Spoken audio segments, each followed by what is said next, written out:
అయితే ఇప్పుడు మీకు పోలీసులు ఎలా మీకు మీకు ఎలా తెలిసింది ఆయన కంప్లైంట్ ఇచ్చినట్టు? పోలీసులు అంటే మధ్యాహ్నం మా ఇంటికి పోలీసులు 8వ తేదీ మధ్యాహ్నం వచ్చారండి. అప్పుడు తెలిసింది. ఇంటికి మణికంఠ వచ్చారు. అవునండి. వచ్చి ఏం చెప్పారండి? ఏంటంటే దాడి అరెస్ట్ చేశారని చెప్పేది ఏమి లేదు. అరెస్ట్ చేశారండి. అరెస్ట్ చేశారండి వారు. అరెస్ట్ చేశారు. చేసిన తర్వాత మాకు తెలిసింది ఈయన కంప్లైంట్ ఇవన్నీ తెలుసుకున్నాం మనం. అరెస్ట్ చేయడం కోసం స్వయంగా SHO వచ్చాడండి.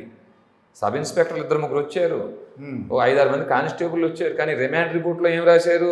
ఒక 2 కానిస్టేబుల్ వెళ్ళి అరెస్ట్ చేసినట్టు రాశారండి. రిమాండ్ రిపోర్ట్లో ఏం రాశారు? నా మీద లేని కేసులు కూడా ఉన్నట్టు రాశారు.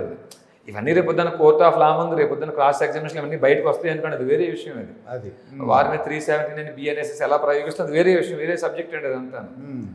కాకుంటే ఏంటంటే ఆ పూర్తి స్థాయిలో 7వ తేదీ సాయంత్రం దాకా ఆయన మౌనంగానే ఉండి, సాయంత్రం ఆయన లోపల మద్యం అంతా డ్రై అయిపోయిన తర్వాత హిందూ సంఘాలందరికీ ఫోన్ చేసి నాకు అన్యాయం జరిగింది, నా మీద దాడి చేశారని చెప్పుకున్నట్టు ఉన్నారు. కొంతమంది వీడియోలు పెట్టారండి.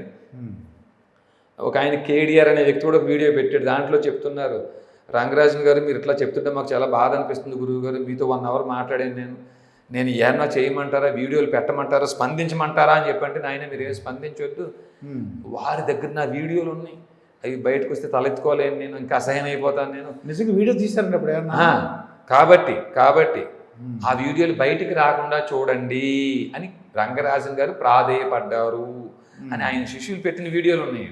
ఆ వీడియోలో ఏముందో చెప్పొచ్చు అండి? అది సీక్రెట్? అది సీక్రెట్ ఏమీ లేదు స్వామి. ఇదే ఆ రోజు వెళ్ళినప్పుడు ఈయన ఏమైతే అర్ధనగ్నం ఉన్నారో 5 నుంచి 7 సెకండ్ల మధ్యలో షూట్ రికార్డ్ అయ్యి ఉందండి. అది ఆ ఫోనే కింద పడిపోయింది. ఆ ఫోనే ఇప్పుడు ఉన్నాయంటారు లేవంటారు? ఆ వీడియోలో PS లో ఉన్నాయండి. ఫోన్లు PS లో ఉన్నాయండి. సీజ్ చేసి పెట్టారు. అంటే పోలీసులు మరి అది వాళ్ళ ఇష్టం, దాంట్లో ఉంటుంది అది. మరి సెల్లో ఉందా లేదా ఎలా ఉన్నా కూడా ఇప్పుడు ఆ దరిద్రం అంతా ప్రపంచానికి చూపించాలండి మళ్ళీని. అవునండి. ఆ దరిద్రం అంతా ఇలా చూపించాలా మళ్ళీ మనం? ఆ ఉద్దేశం పక్కన పెట్టేసేయండి. ఒక 2 మహిళలు ఉన్నారు, వాళ్ళని కూడా బయట పెట్టాలా మళ్ళీ మనం? అంటే మరి ఆ కుటుంబ సభ్యులు ఉంటారు కదండి, వాళ్ళందరూ ఎలా ఊరుకుంటున్నారంటారు? కుటుంబ సభ్యులు అక్కడ లేరండి. అంటే ఈ కార్యక్రమాలు జరుగుతుంటే వద్దు, దానికి ప్రత్యేకంగా పైన రూమ్ ఏర్పాటు చేసుకున్నారండి ప్రత్యేకంగా. వారి నాన్నగారు వెళ్ళలేరు. అవును. అంటే వాళ్ళు అంటే కుటుంబ సభ్యులు ఉంటారు కదా, వాళ్ళు వారించలేదా వద్దు? వారు ఇక్కడ ఎక్కడో దూరంగా ఉంటున్నారండి, కుటుంబ సభ్యులు అక్కడ ఉండరటండి. అక్కడ ఉండరు, ఎక్కడో దూరంగా ఉంటున్నారని రంగరాజన్ గారే చెప్పారు కదా స్వామి. తర్వాత మీకు జైలు అంటే రిమాండ్ వేశారు. రిమాండ్ అయిపోయిన తర్వాత ఇంక మరి మీకు అంతా తెలిసిన కథే కదండి. 1 సైడ్గా ఒక వేసేయడం మీకు తెలిసిన విషయమే కదా. ఇంకోటి తెలియదు అంటే జైల్లో ఏం జరిగిందో చూద్దాం ఒకసారి. జైల్లో అది అంటే మీరు మిగతా కథలు తెలిసింది నాకు ఏంటంటే, నాకు ఒక అక్టోబర్ 2న గాంధీ జయంతి కానీ అది గాంధీ జయంతి జరిగినప్పుడు మమ్మల్ని కొన్ని కల్చరల్ యాక్టివిటీస్ ఇవ్వమని చెప్పేసి మాకు స్కూల్ ఉండేది అన్నమాట. ఆ స్టూడెంట్స్ తీసుకెళ్ళి ఆ జైల్లో ఉన్న వాళ్ళందరికీ హ్యాపీగా ఉండేలాగా మేము డ్యాన్సులు కానీ ఎంటర్టైన్మెంట్ ప్రోగ్రామ్ చేసేవాళ్ళం. ఆ జైలు ఎలా ఉంటుంది, బ్యారక్ అంటే ఏంటి, వంటగది ఏంటి అని చూశాను నేను. రాజమండ్రి సెంట్రల్ జైలు, కాకినాడ ఆ జైలు అన్నీ చూశానండి. అసలు అక్కడ ఎలా ఉంటుంది, డైలీ రొటీన్ ఎలా ఉంది స్వామి? అసలు ఎన్ని బాధపడ్డారు కొద్దిగా? లేదు స్వామి, ఏ రోజు బాధ లేదు. అక్కడ ఎంతో మంది ఏ తప్పు చేయని భక్త రామదాసులు ఉన్నారండి అక్కడ జైల్లో. ఏ తప్పు చేయకుండా జైలుకి వచ్చిన భక్త రామదాసులు ఉన్నారండి జైల్లో. భక్త రామదాసులు కూడా ఉన్నారండి ఇప్పుడు. ఏమండి? భర్త రామదాసు, భర్త అంటే భార్య బాధితులు, వారు కూడా ఉన్నారు. భక్త రామదాసులు, భర్త రామదాసులు ఇద్దరు అందరూ ఉన్నారు స్వామి. తప్పు చేసిన వారు ఉన్నారు, తప్పు చేయకుండా వచ్చిన వారు ఉన్నారు. అయితే ఏమి ఉదయం పొద్దున్నే మామూలుగా డైలీ రొటీన్ ఎలా ఉంటుంది? 7:30 కల్లా టిఫిన్ అయిపోతుందండి. 7:30 టిఫిన్, మధ్యాహ్నం 11:30-12 కల్లా భోజనం అయిపోతుంది. సాయంత్రం 5:30 కల్లా భోజనం అయిపోతుంది. 9 గంటల కల్లా నిద్ర. అక్కడ రూమ్ లో టీవీ ఉంటుందండి. రూమ్ లో టీవీ ఉంటుంది. బ్యారక్స్ కింద ఉంటాయండి. ఒక్కొక్క దాంట్లో 10 మంది, ఒక్కో దాంట్లో 20 మంది, ఒక్కో దాంట్లో 70-80 మంది, అట్లా ఒక్కొక్క దాన్ని బట్టి ఉంటారండి. మొదట మేము వెళ్ళినప్పుడు ఏమిటంటే కేసు అడిగారు ఆయన, DSO డిప్యూటీ సూపరింటెండెంట్ ఎవరో ఆయన కేసు అడిగారు. చెప్పాను నేను. అప్పుడు ఇంకా వైరల్ అవ్వలేదండి ఇంక ఇది. రేవంత్ రెడ్డి గారు అవి స్పందించడం ఇట్లాంటివి ఏం జరగలేదేమో అప్పటికి ఇంకా. కేటీఆర్ గారు అయ్యి వెళ్ళి పరామర్శించడం ఇవన్నీ పేపర్లు వాళ్ళ దాకా రాలేదేమో.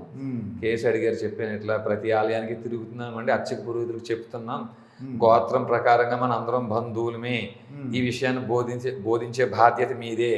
ఈ రెడ్డి, కమ్మ, కాపు, మాల, మాదిగి, కమ్మరి, కుమరి రామాయణ కాలం మహాభారత కాలంలో లేవు, మన అందరిలో ఒకటే గోత్రాలు ఉన్నాయి, మన అందరం బంధువులమే అని బోధించే బాధ్యత అర్చక పురోహితులదే. అలాగే గో సంరక్షణ, భూ సంరక్షణ, దేవాలయాల సంరక్షణ కోసం కూడా ఊరికి ఒక సైనికుడిని మనం ఏర్పాటు చేసుకోవాలి.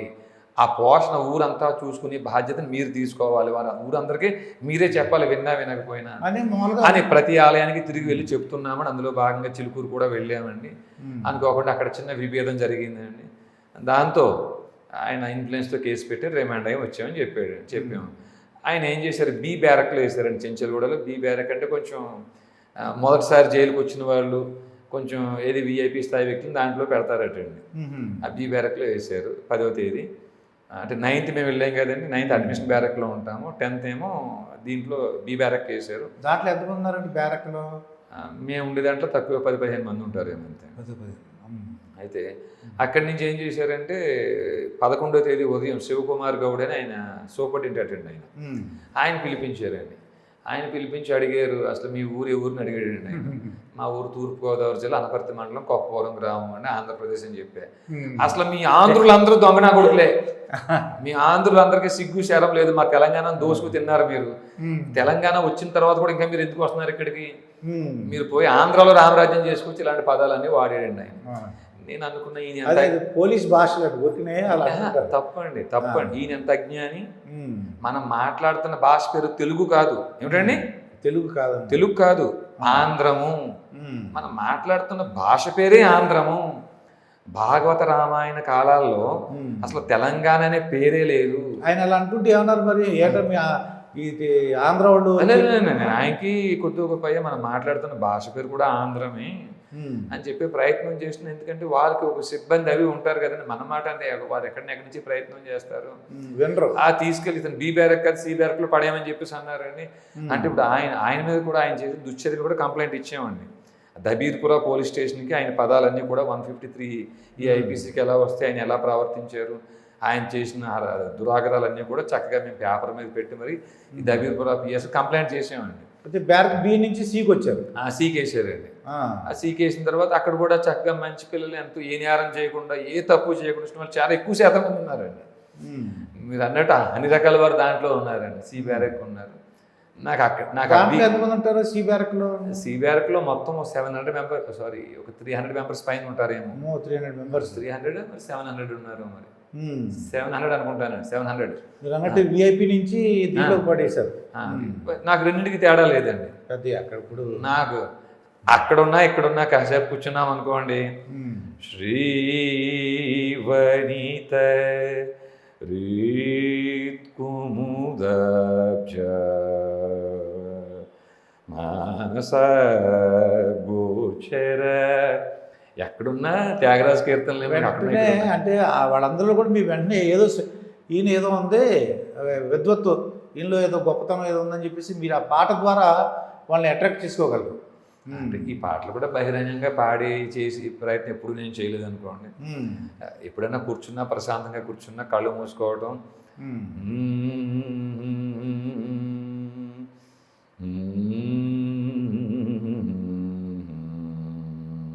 లోపలే కొంతమంది పిచ్చోడు అనుకోవచ్చు, ఏదో పాడుకున్నాడు అనుకోవచ్చు.